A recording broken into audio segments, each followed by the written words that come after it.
দেখতে চাই না। আপনারা তাদের কথা জানেন না, তাদের মনের কথা জানেন না। আপনারা বলেছেন রাস্তা রাস্তায় ঘুরে কেন, রাস্তা রাস্তায় কেন ঘুরবে না, তার বাজার উচ্ছেদ কেন করলো? এই যে আমরা কি চাই, আমাদের যৌনকর্মীরা তাদের পেশায় যার পেশায় আগে প্রতিটা বলতো, আগে নানা রকম কথা বলতো। আমরা নারী আন্দোলনের মাধ্যমে আমরা বলেছি রিক্সা চালায় রিক্সা চালাও, ট্রাক চালায় ট্রাক ড্রাইভার, আমি যৌন কাজ করি, আমি যৌন কর্মী, এটা আমার অধিকার। এই অধিকার কেউ রোধ করতে পারবে না। কিন্তু আজকাল কি হচ্ছে, 5 তারিখের পর থেকে আমার যৌনকর্মী বোনদেরকে মেরে পিটাইয়া অবস্থা খারাপ করে দিচ্ছে। এখন আমার যৌনকর্মী বোনের মেয়ে আত্মহত্যা করতে যাচ্ছে কেন?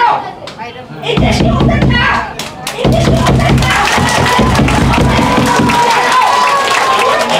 যৌনকর্মীদের উপরে, সংখ্যালঘুদের উপরে, এই পাহাড়িদের উপর কেন নির্যাতন হবে? বাংলাদেশের সবুজের মাঝে লাল পতাকা, এটা কি এটার জন্য কি আমরা প্রাণ দিই নাই? এবারে এই যে নতুন করে দেশ জন্ম হলো, আমার হিজড়া বোনেরা লাখ লাখ টাকা তুলে দিয়েছে, আমার যৌনকর্মী বোনরা রাস্তায় নেমেছে। তারপরও কেন বলে তোরা বেশ্যা, তোরা পতিতা? কে যায় তার কাছে? কে যায়? আপনাদের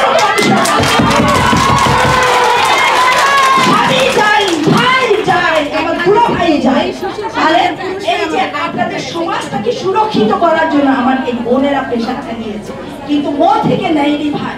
আপনারা যদি তাদের মনে দুঃখের কষ্টের কথা জানতেন তাহলে কথা বলতেন না। দয়া করে হানাহানি না, বৈষম্য না, আমরা নতুন করে দেশটাকে ছাত্র সমাজে দৃষ্টান্তমূলক দেখিয়েছে। আসুন না, আমরা সবাইকে এক সারিতে দিই। তুমি যৌনকর্মী, তুমি বেশ্যা, তুমি হিজড়া, তুমি আদিবাসী না বলে ধর্ম যার যার, দেশটা আমার, আমরা বৈষম্যহীন ভেদাভেদহীন একটা দেশ করি, ঠিক না বলে? এই জন্য আমার বোনরা আজকে এখানে যে জন্য দাঁড়িয়েছে, আমরা চাই না আমাদের কোনো যৌনকর্মীর গায়ে হাত তুলো, ওদেরকে বুঝা বলো বোন এখানে না দাঁড়িয়ে আপনারা অমুক জায়গায় এইভাবে করলে ভালো হয়। আমি নিজেই যখন দেখেছি 2 জন যৌনকর্মীকে এভাবে মারতে, আমি তার সাথে যখন হোয়াটসঅ্যাপে মেসেঞ্জারে ঢুকে আমি কথা বলার চেষ্টা করলাম, তখন আমাকে বলছে তুইও কি তাই, তোর কাছে আসবো। আমি বললাম সাহস থাকলে বেটা আয় আমার কাছে, আয়, সাহস থাকলে আমার কাছে আয়। আমি তাকে, আমি একটা বাঘিনী, আমি সারা বাংলাদেশের বাঘের বাচ্চাদের মধ্যে আমি একজন।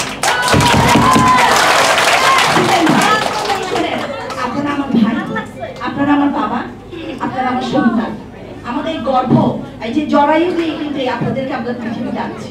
আমাদের যদি জরায়ুটা না থাকতো তাহলে আমরা পৃথিবীতে আসতে দিতাম না। এই জরায়ুকে কে ব্যবহার করতেছে? এই যে কিছু মানুষ ঘরে বউ রেখেও যাচ্ছে, আমাদের কাছে যাচ্ছে, কে যাচ্ছে? সুতরাং কিছু বলার আগে একটু ভাববেন। ঘরে আপনার মা আছে, ঘরে আপনার বউ আছে, কয়দিন করে আপনি সন্তানে, কন্যা সন্তানের বাবা হবেন। এই জন্য আমি সবশেষে আমার বোনদের পক্ষ থেকে, সারা বাংলাদেশের নারীদের পক্ষ থেকে, আমার একজন যৌনকর্মী, আমার একজন হিজড়াকে অসম্মান করা মানে কি? আমাকে অসম্মান করা, আপনার মাকে অসম্মান করা।